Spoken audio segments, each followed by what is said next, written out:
feel like my knowledge of vehicles is actually like improving somewhat by doing this. Um, Another spoiler, perhaps? Technically, it's already blocked by this spoiler, but it doesn't look like that's what's happening. How far in the campaign are you? I'm not too far. I got to the swamps, and right now I'm just trying to build a really fast car so I can get to the aluminum, so I can build an airplane. What are you playing through, Microsoft or Steam? I'm playing through Steam. No one plays on PC through Microsoft. It's always through Steam. Every PC player I've met plays through Steam. I'm assuming you play on Microsoft. Is that why you're saying that? I play on Microsoft mainly because I used to be an Xbox player. I see. Yeah, I did that to play Sea of Thieves. It let me just transfer the game over for free. Alright, well, this is pretty fast. I mean, it's helping us get around the map. Looks like the aluminum has respawned. My blueprints sync up so I don't have to start over. Nice. Yeah, fortunately, I don't have to worry about syncing up the blueprints, as I never played on Xbox. But it's nice to have that feature. Here in a moment, I can show you the plain prototype I've been working on. How many power cores do you have in the campaign? I have 8 right now, I think. I'm trying to get more. Okay. We have more aluminum. So this is what I have right now for the plain design. Also, I don't think we even needed to grab the aluminum, but what's done is done. Okay. So now, if we just duplicate these, does that give us more lift? Oh my god! We're almost airborne. We're almost there. Before we were airborne, though, we could reduce the overall weight. That would be good. Like, I do not want to add any more thrusters. My god. Damn, we got 15 because I'm maxing out each settlement as I discover them. Yeah, if I was, like, taking my time with the game, I might have done that instead. But so far, I played it, like, completely on stream, and I've been, like, rushing to do certain things. I'd also move the thrusters back. I could try that, but you know what? That might actually help. Like, it has to be a very small amount in front of the center of mass, and right now it's a considerable amount in front. Why don't I just remove weight from the back? That'll solve multiple problems at once here. Let's see. Okay. Move these forward, although that's not ideal. If I just got rid of it? Okay, then it doesn't work. These don't work either, right? Also, will that mess up the turning? Oh, that's almost aligned.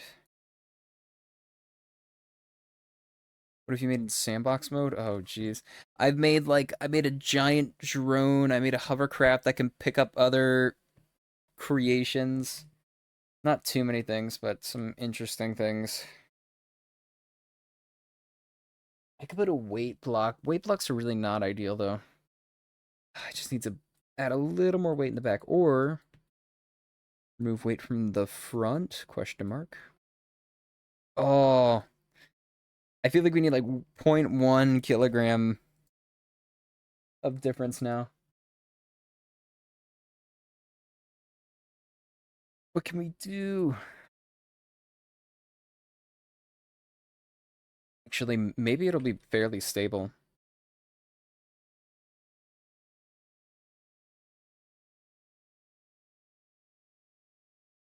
I know it needs a little more work.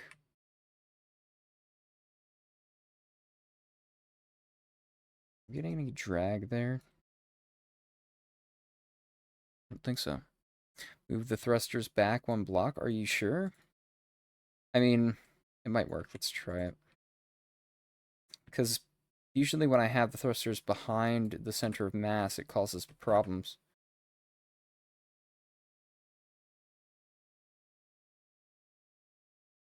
Oh, we're almost there.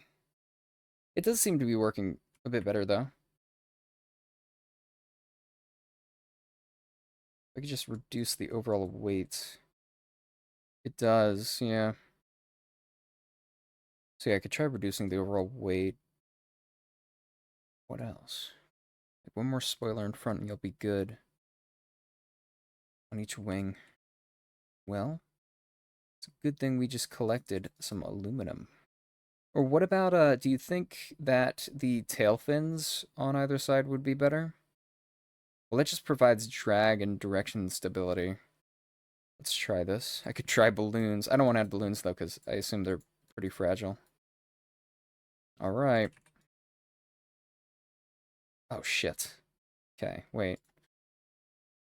It's fine. We can always get more aluminum. Whoa, wait, come on. Another burst. Ooh. It's like we're slowly moving downwards. Also, it's like kind of hard to control.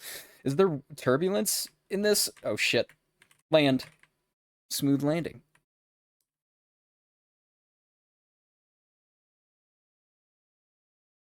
I think a tail fin would help with that, with the instability. Let's go get some more aluminum. Hopefully the beach is replenished. Yeah, we can take the plane. We might be able to take the plane at this point. Do um one bound. There's no air turbulence. Interesting. It might be because my character is turning on the thing. I wonder if that's causing it. Okay, we can ramp off of this. Here we go. Calibrating. Okay, we're falling with style. Please. Please don't crash. Okay, fine. It's technically flying. Shit. Oh, we spawned all the way back. Okay, it's time for the turbo car. In fact, I should probably go to the waypoint. Disable air control in your seat settings to try and help with the adverse roll. Yeah, let me do that.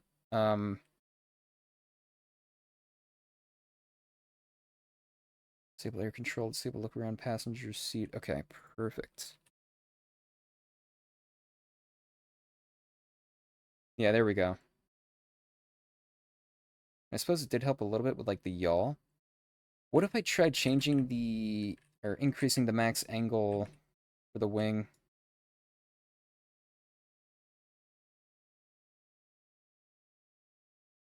40 degrees.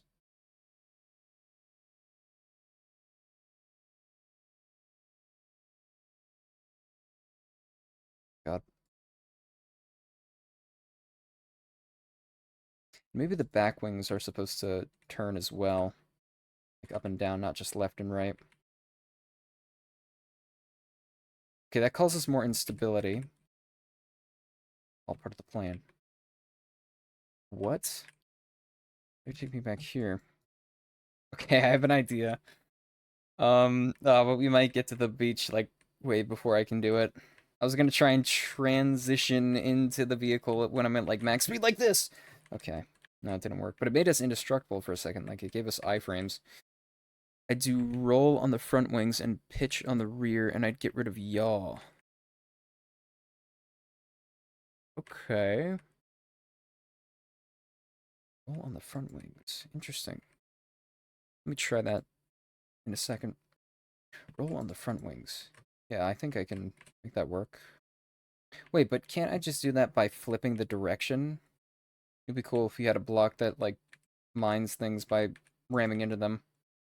Got, like, over 500 hours in this game. I'm not for sure on the number of hours, but I've been playing this game consistently for, like, 5 years. Wow. So far, your advice has worked. Alright, let's give it a whirl. Here, for the roll, let's just, use A and D. Or no, we should probably use left and right. And then flip these on the other side. Hopefully I did it correctly. Did not. And because we're using that to control the roll, let me turn down the max angle. And I guess the tail fin will still be useful at this point. Or I could, like, look at the indicators, but, well, no. Whoa. Okay, you're right. It is work. I think it's working now. I think it just works. Now it's just a matter of calibration. Wow. Okay. Early game flying machine. Let's go to the top of one of these things. Seems like I'm having trouble turning back right side up. We're going. Wait, can we go to space? I wonder if that's part of the Wait, have you played through a lot of the campaign? Made full military replicas of stuff like my F-15 I made like a year ago. Wow. You came at the right time. Okay, landing. Flawless. Yeah, this is working pretty good. Hold on. Barrel roll. Whoa, okay, we might wanna turn that down a little bit. Although, I mean it's pretty stable, at least for the plane I've made. Having all the DLCs makes building a lot easier. I imagine it would, yeah. That's one thing that frustrates me about this game, is that there's actually a lot of gameplay features barred by DLCs. Haunted Bog, and I can just, wow, the gliding is very nice as well. Oh no, that's not a settlement. Okay, that's fine. Oh my god. This is not good. I hope I don't get hit. Wait, what is that? Okay, now we're just spinning. Is that another drill? I'd had two more thrusters behind the wings of King. Yeah, we should get some more thrust going on here. And so far, you have just been like a psychic wisdom ball of plain knowledge. So I'm gonna go ahead and do that. And I can do this, which is pretty cool. Okay, are there any waves here? Oh no. Okay. Oh, where am I gonna respawn? I'm just a physics nerd? That's valid. And this game uses somewhat realistic physics, so yeah, I've noticed this game has pretty good like physics fidelity for like this sort of game. Like when I drive on different materials and stuff, it affects the traction, which is really cool. Yeah, let me get that other thruster going. You said behind the wings, I'm assuming here. And of course, now our maximum weight is going to be extended by quite a bit. All right, let's see. See what happens. We need to move the wheels at some point. Oh my god. I might add a spoiler to the back fin. I wonder if the thruster just naturally does that once it's like close enough to its cooldown period. Like that wobble that I'm getting. The next vehicle I plan on making in this campaign, a quadcopter, because it'll be more useful for transporting frogates than a plane would be. Yeah. I wonder if there are like cargo delivery missions too. That would be cool. One spoiler on each side in the back. Just to even out the lift? Yeah. Here, maybe I'll go to Aluminum Land. And let me stop here and make sure I get the fast travel point.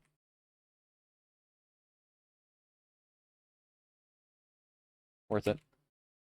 Shit. No. That is not ideal. Okay, it's fine. We have the world's fastest airplane. Get back there in a millisecond. Literally. Also, I would like to time the thrusters so we get consistent thrust. Yeah, there's a delay function. Let's try that. Oh, but they might have to be... Okay, we might have to do only the front, then the back. Please brake. Alright. Got enabled advanced settings though? Yeah. Don't already have it enabled. I just found out that was a setting like an hour or two ago. Maybe I'll spend some time looking for waves. Just wait until you start delving into logic. I've done a little bit in the past, but yeah, making like complex logic circuits I haven't really gotten into. I really wish there was like a script block so you could just write things with a scripting language. Maybe there's a mod for that. That's like the one thing I feel like this game is missing at this point. Like this campaign is basically exactly what I wanted for like a game mode with like progression. Like really delving into it. I still can't make a working walker. Oh, jeez. Yeah. It's also just very difficult to work with from what I can remember. Like it is not the most practical way to represent the different logical circuits. I mean, again, programming language would immediately be more effective. Yeah, that is much faster. Once you get this thing flying, I would also account for the weight distribution of guns to add on. If you have them, I would do 2 SMGs on aiming servos. I think I'd have that, yeah. I wonder if there's flying enemies. No spoilers. I've decided I would like to find that out by being attacked spontaneously. There are flying enemies in other campaigns, namely airborne, so I wouldn't rule it out of this one. Okay, yeah, that makes sense, because I am noticing a little more instability now. And I might do that for the pitch a little bit, too. For the yaw. There's so many directions to remember. You gotta remember north, south, east, west, pitch, roll, yaw. There's other ones. Well, left. You gotta remember the left and right. Up and down. Lateral. Bilateral. Uh, there's other ones. So many words for directions. Why can't we just have, like, left, right, forward, backwards, upwards, downwards? Or just some better system? Why don't we measure everything in Euler angles? I've just been studying stuff like this for 3 years now, just for the fun of it. That's pretty cool. I want to improve my knowledge of physics at some point.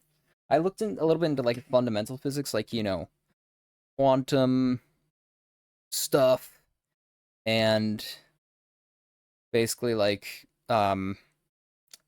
what's the Bohr model,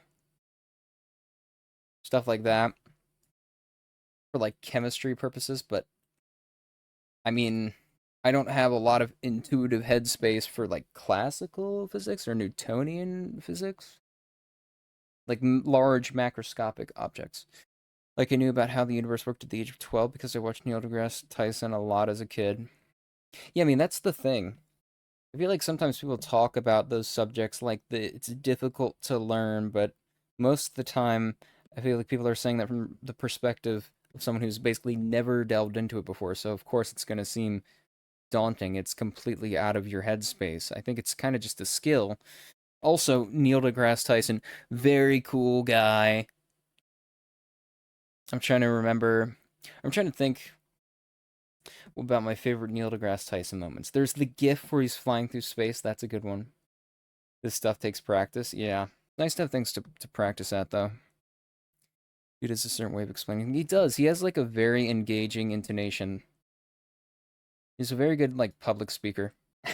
Thinking of that one, like, Key and Peele skit where, like, his wife is telling him to do the laundry or like do the dishes or something, and he comes up with this like hyper engaging like cosmic reason for why he can't do it, or why it's like in the grand scheme of things not really important, like doesn't actually matter on a cosmic scale. Funny enough, they did the math. If you've seen Interstellar since the movie came out, 1 hour and 38 minutes have passed on Miller's planet. Oh wow.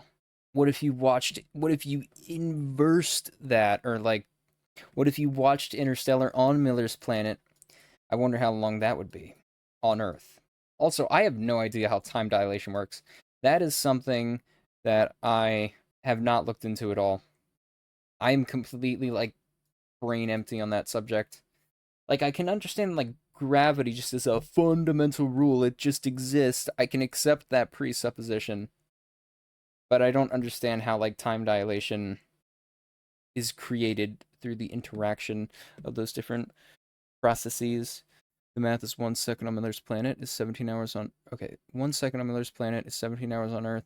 Interstellar has a runtime of 169 minutes. 17 hours on Earth. So it would be 60 seconds in a minute. I'm not going to be able to calculate this, but it would be a lot. Weren't they on the planet for like an hour or something in the movie? Or was it like 10 minutes? I know the big wave came through, but I don't remember if they were like just chilling for a little bit on it before that happened. No, I think they knew by the time they went on the planet that it would be like a really long time on Earth, so they were trying to like rush. And then the wave came and kind of like screwed things up and made them stay longer than they wanted to. I think that's what happened. How time dilation works is the closer you get to the speed of light, the slower time moves for you. And at the speed of light, time stops. Yeah, my thing is I don't know why that happens. Like we don't know why gravity happens unless, my my knowledge isn't updated on the subject, but maybe we know, like, based off of our fundamental assumptions of the universe, how time dilation happens? Or is it just like an observed phenomena? It's like, but how is it theorized to begin with? It doesn't just come out of nowhere, right? Gravity is a byproduct of matter warping space-time. What that implies is that space-time is like this force, in my mind. This may not be correct, but if space-time is like this constant force that's applied in like a field of force that's applied on objects, and it's being bent, then you're basically like adjusting the direction of the force or something. I don't know, how does it translate into forces? Space-time is like a waterbed, can bend or even break. I know the analogy with like the saran wrap or whatever, or like the tarp, where you put the ball in the middle and then everything towards the center. Well, yeah, but the issue with that analogy for me is that that is relying on gravity to work. Or is that the whole point? Maybe? Or is it just representing, like, the sequence of events that takes place?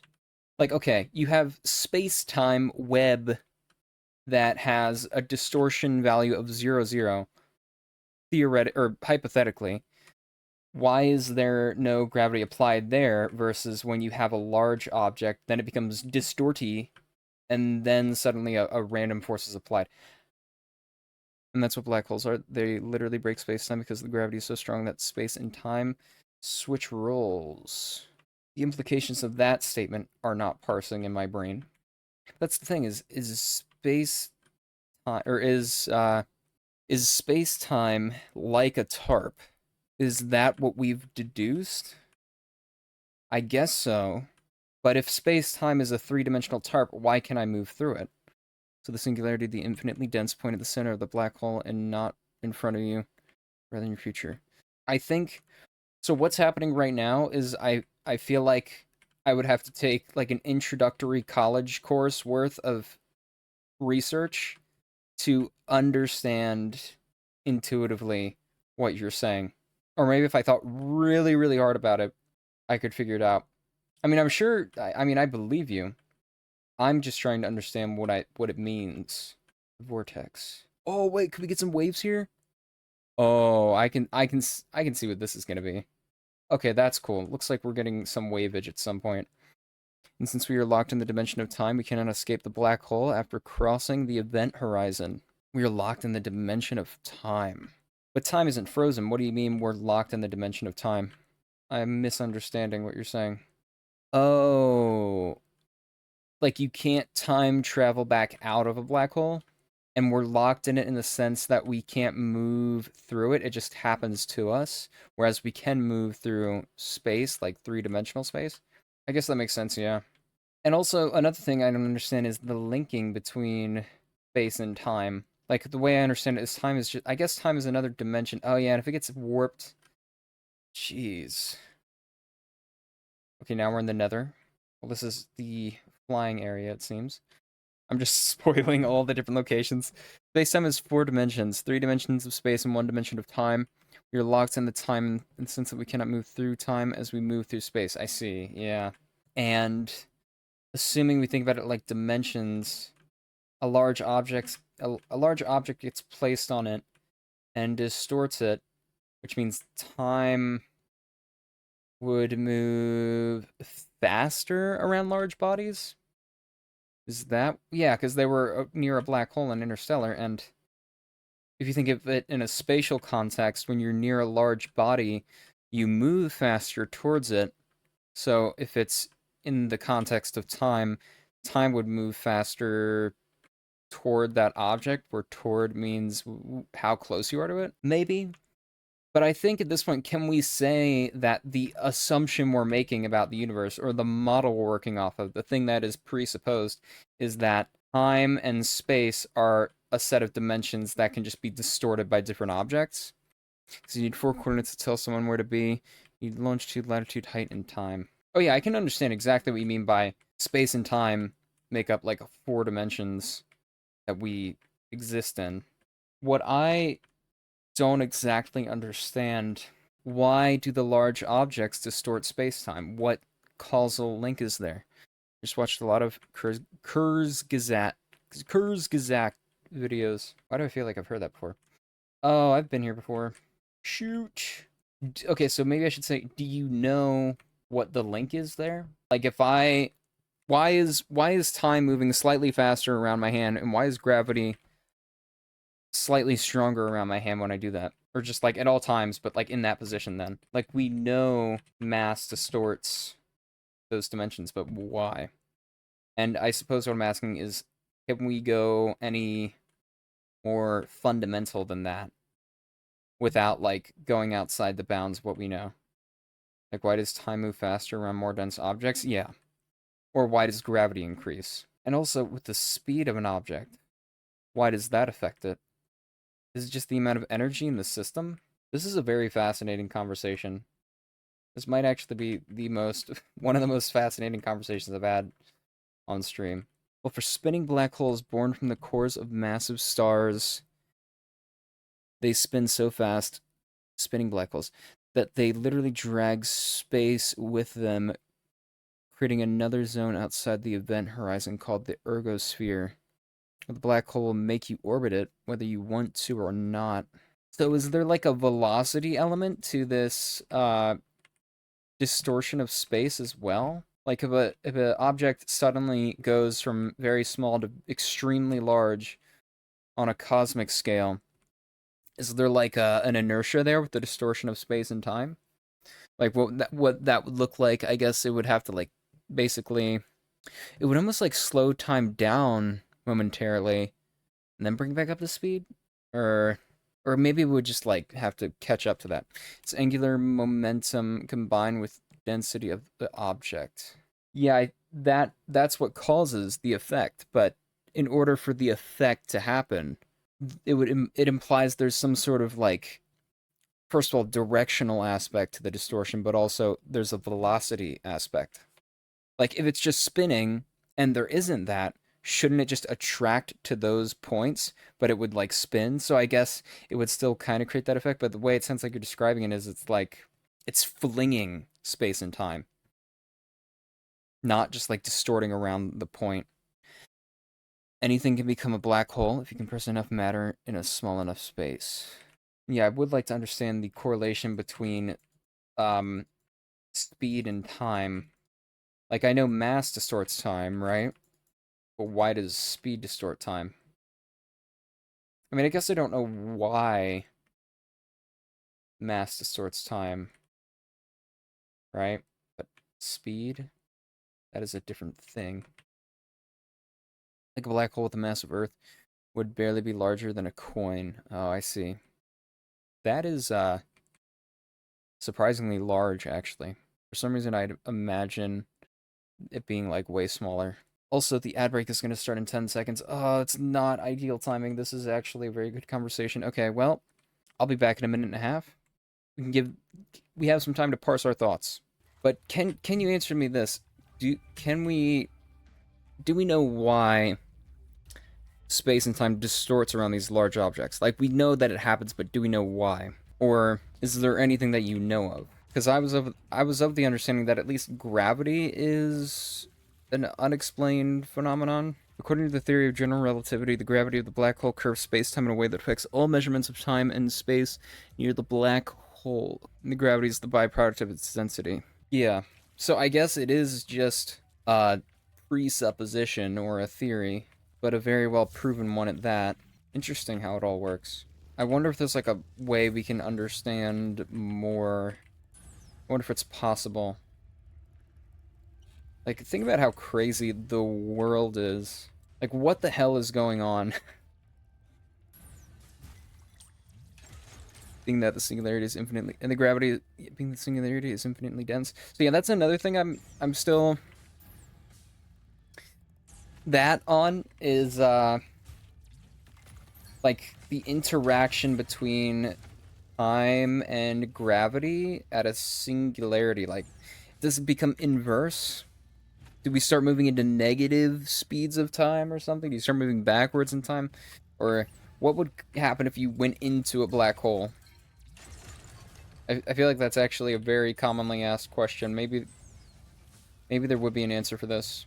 I mean, what happened in Interstellar? You, like, just went to a bunch of random moments. I don't know how realistic that part of the movie is. You pushed the bookshelf over. Basically, what happened in Interstellar inside the black hole is a classic case of paradoxical time travel. Okay, what does paradox mean in this context? Like something unexplained? Is that what it means? Which, if that's the case, does that just mean that Interstellar basically just made a guess at what would happen inside a black hole? More or less? Or a paradox is like something that contradicts itself, right? But I'm not sure what that would mean in the context of interstellar black hole space travel or time travel. There's something called the grandfather paradox, where if I go back and prevent my parents from meeting, I wouldn't be born to go back and prevent my like the infinite loop with time, unless the timelines are severed. I mean, if you think about it from like it depends how time travel would work. If you just create a duplicate of your matter and somehow there's two of your consciousnesses, which is kind of freaky to think about, because then are you experiencing the same thing? Or do you just become like a different conscious entity with all the exact same thoughts and brain configuration? But if that happens, then you should be good, right? Because the matter's just created spontaneously in that moment. But if you stop your parents from meeting, yeah, then it won't happen. So I don't. Ugh. Does not compute. Basically, in order to solve this equation, F equals G M1 M2 divided by R2, you need the quantum data from a singularity, which you have no way of accessing. Once again, this is another case of me not being able to parse the language well enough to understand what that means. M1 and M2 divided by R2. Like, if I just try to solve that expression, I kind of have an idea of what you're saying, though. Like, something about that equation's logical form basically makes it impossible to know unless we have some sort of universal constant information. Basically, that equation allows you to manipulate gravity on a quantum level. That's pretty OP. If you can solve it, that is. Yeah. Pretty interesting that, like, that's a thing you can know. Just have... That's a thing you can just have in your brain, like, walking around. Like, almost in a way completely changes your view on the world. And that's just like a DLC you can either have or not have mentally. Like, I certainly... Like, you are telling me that. That is, like, the level 1 introduction to that concept.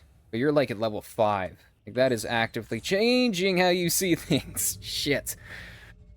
Oh my god. 90% of my brain is dedicated to this conversation. Yes, it only takes 10% effort for me to fly the plane at that level.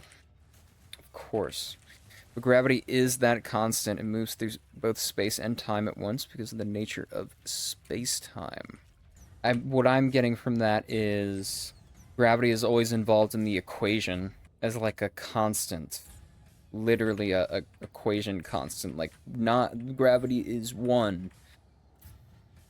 And you multiply that by, like, the equation for the mass and speed or whatever. Wait, if you combine mass and speed, will those both add together to create a larger time dilation effect?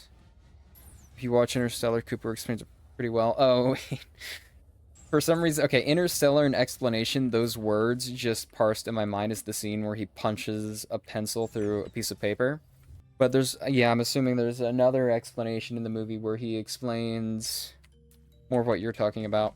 I love how this conversation devolved from simple aerodynamics into the nature of space-time itself. It's pretty interesting conversation. But hey, that's what conversations do, right? You should make a theory about conversations. Also, I'm kind of speaking in a way that sort of changes the topic a little bit, which I don't necessarily want to do, but I do have to probably end stream, like, within the next 5 to 10 minutes. And I'm 18 knowing all this, bro. At 24, you're gonna, like, see someone walking in the street, and you're gonna calculate the time dilation force they're applying to the objects around them. It's, like, instantly, like, Charles Xavier shit. But that's not what Charles Xavier does. He reads people's mind. Well, you know, it's comparable levels of impressive. But no, that's like, think about all the other DLCs you could accumulate now. Maybe not that, but you know, yeah. Lightly hyperbolic. You could only do it every 2 people that you see pass by. But definitely check out those links I send you. Basically, now I know all this apart from technically every one of us knows different things. It would be cool to look into. There's so many things to look into though.